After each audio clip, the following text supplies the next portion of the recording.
Is the new ATR in Microsoft Flight Simulator 2020 worth the money Asobo is asking for it? If you didn't know, there's a new plane in the sim called the ATR, and ever since it's been released, I've been flying it. I've got about 15 hours at this point in it, and it's so much fun. However, should you wander off to some random forums or subreddit, you'd get the impression that this aircraft is a steaming pile of and it's the worst deal you'll find all year. So what's all this controversy all about, and is it really worth the price, or does the ATR belong to a trash can? Welcome to Pilot, where I create review videos like this one, tutorials like my VetSim series, and news content for you twice every week. And let's talk about this controversy. I prepared an in-detail review of this aircraft for you, so we'll be talking about exterior, interior modeling and more, but I had to edit the script here a bit because once this plane released, Reddit blew up. In my view, I think what happened was just people had really too high hopes for the ATR, but I cannot honestly blame them for it because we were really never told the price of the aircraft and never really told what Asobo meant by the Expert Series label they put on this. Some people really thought they'd get a Phoenix A320 version 2 basically in the ATR body. So I'll discuss this and everything else at the end of the video at the full verdict, but if you're only here for the short answer, here it is. The ATR comes in at $20 and $13 if you have the premium or the deluxe edition of the game, and for that money I think it's a great deal. Surely has some quirks, not everything is modeled correctly, but if you want a good fidelity regional turboprop, you'll definitely love this plane. And compared to other regionals you can buy for MSFS at this point, this is definitely the best for me. Way cheaper than the CRJs that you can get, and more working features and less bugs than the E series. However, if you've been waiting for a study level plane, this is not going to scratch that itch, as I'll later point out in the video. So let's start a review with the overview of the aircraft itself. The newly released aircraft comes in two variants in the game, which is the 42-600 and the 72-600. The purpose of this aircraft in real life is to open up airlines to regional and difficult to access routes that would provide a challenge in typical jets like the Embraer series. So here are some routes that you could fly in the game in MSFS with the ATR. I'm gonna put on screen a couple for Japan, some ideas for Caribbean routes as of, for example, Silver Airways, but you can find way more by googling on going on Flight of Air. For example, Air New Zealand flies ATRs a lot. The IRL plane comes actually with 4 variants, all use about 90% the same parts systems and even around the same fuselage, so pilots can have common type rating for them, which saves airlines a lot of money on this and the training obviously. This is the same for the game, however you really only get 2 variants in the game currently, the 42 and the 72, with no cargo and no STOL STOL version available. So basically there's no difference between the two planes in any other than the dimensions of them. As for the performance and the usage of this in real life and in the sim as well, this plane can fit usually about 30 to 50 passengers, needs about 3,600 for the 42 and 4,300 feet of runway for the 72 to take off. Landing distance is around 3,100 feet and 3,000 feet respectively. Their normal operating range is about 726 nautical miles and 740 for the other one, while their cruising speed is about 290 knots true airspeed, and they're powered by the Pratt & Whitney Canada PW127XT engines. So if you want to be realistic, this is how you can pick your flights in the sim. Let's take a walk around the aircraft and see how the exterior matches up to the real one. While we're going through this, I'll put it on the screen what we're looking at, mainly obviously, but generally speaking I'll be using clips from Fly with Magnar's channel. He has a really great walk around video and in-depth videos even about the systems and everything else on the ATR, so definitely go check him out after this review video if you want to learn more. I'll link his channel in the description. Full disclosure, while going through, I watched basically all his videos about the ATR before making this review, which is how I got up to speed, and I think the videos are insanely good value. And again, keep in mind these are completely free videos of an instructor on YouTube on the aircraft that is actually modeled pretty well. Like everything he talks about here and shows here are basically modeled in the sim as well. I wanted to add here quickly that some things are indeed missing, and we'll focus on the differences in the verdict section, but for the layman out there, the aircraft from the outside looks basically like the real deal. And now we're gonna head inside the cockpit and start setting up our first flight. Inside the cockpit there are some small texture mistakes, color inaccuracies, we'll talk about this in a second, but nothing massive. There's no switch out of place, there's no monitor not working. We're gonna get ready for the flight here, and again you can compare this to Fly with Magnar's channel. For the startup sequence you can see that it's not very difficult. You basically have to turn the battery on with the prop brake on, which is important because the plane actually spawns with the prop brake off. You will wait for the screens to initialize, then you check the emergency door light is off,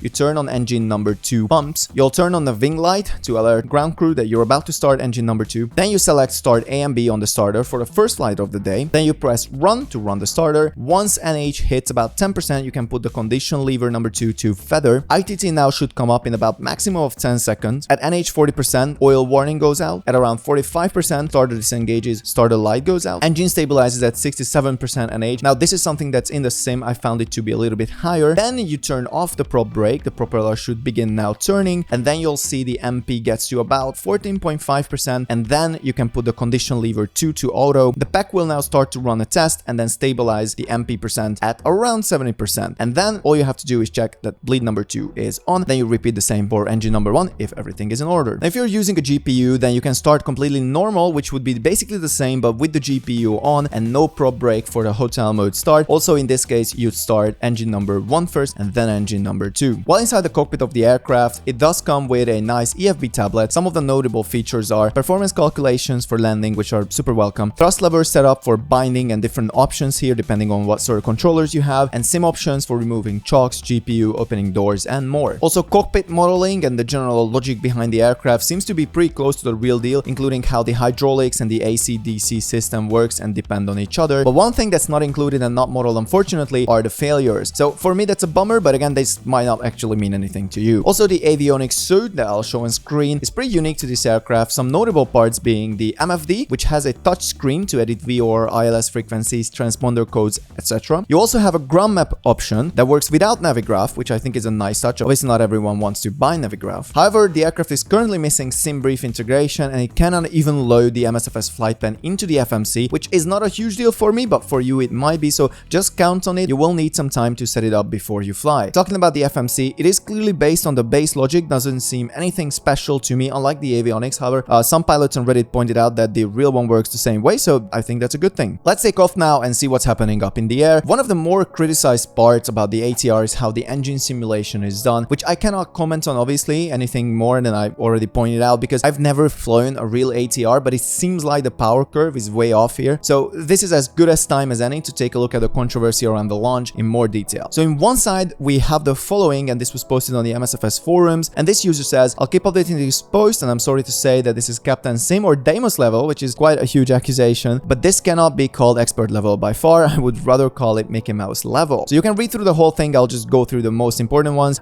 So he says there are a lot of low quality textures, panel colors are wrong, little details are missing like windshield heating probe, cold and dark, master caution sounds, whatever that means. I'm guessing that is generic in this aircraft. The brown color on some panels are too light. This is supposed to be a brand new ATR but has different gauges to the brand new and stuff like that. You can read through the whole thing. I'll link to it in the description, but as you can see, these are minor things. It's not like the plane is going to blow up in your face as opposed to the emotions that you can see. So on the response side, I wanted to include this great reply that I found on Reddit, because as he pointed out, he says, I'll reply the exact same thing as I did to the other person who posted the same link. That was a list of a bunch of inaccurate colors and inaccuracies in how the systems are modeled. All the inaccuracies pointed out are minor that no one except for the real ATR pilots would even realize are wrong. Not to mention, a lot of them just seem like bugs, and he goes on about how the bugs are usually fixed later on, and even some higher priced airplanes have a lot of bugs. And then he talks a bit about the video that's been going viral here, which has been debunked since. So what's your opinion on this? I'll give my 2 cents at the end of the video at the verdict, where I'll talk a lot more about, is the product actually worth the money? So hopefully this helped you a little bit. I could provide both sides of the arguments and you can maybe make up your own mind on it. But let's quickly get back to the cruise, because it is stable, and even without an autopilot, which the ATR has, but if you're not going to use it, the ATR isn't a headache to fly by hand. It is noteworthy that this aircraft is not particularly fast at about 250 knots, and it cannot go super high with a service ceiling of about 25,000 feet, but it's enough. It's rated for 120 ETOPS, which is how far you're allowed to be from the nearest airport at all times. So for comparison, the CRJ is about double at 41,000 feet and 470 knots, and the Embraers are basically around the same depending on some model variants. Okay, so it's a decent plane with good systems, some flaws and some bugs, fun to fly experience, and it comes in between small business planes and large airliners. So is this something you should actually buy? In this whole video, I set out to answer this question, and I think I've come to a conclusion here. So in order to help you answer this question, I prepared a quick quiz for you. First of all, did you always wanted to fly an ATR in this game? Because if yes, you should get it. It's a decent quality and fidelity, and it will scratch that itch. Secondly, are you looking for a regional aircraft to fly? If yes, I think you should get it. It is cheaper than the alternatives and looks to be on about the same level of quality with them. Also, are you looking to fly exotic routes with the real planes that companies are using to fly them? In that case, you should really get this. This plane will serve you good from the Bahamas to New Zealand and anywhere else. And if you already own the CRJ and you like it that way, you'll also be happy here too. But when should you not buy the ATR? Well, firstly, if you're looking for an absolute perfect study level plane, then this is obviously not for you. It is not far, but it's definitely not study level. Also, Also, you shouldn't really pull the trigger if minor bugs like some controller bindings on the thrust doesn't work perfectly every time, and that's a problem for you. There probably will be an update to fix it, no date yet, but Microsoft already mentioned it, so I'd wait a bit and then see. And from a functional standpoint, if you're looking for the fastest regional plane, then this isn't your first choice either. Obviously, the jets will be faster, so if the value proposition is there, why is there such a big fuss on the internet all about the ATR right now? In my view, what happened is that some minority but loud people have had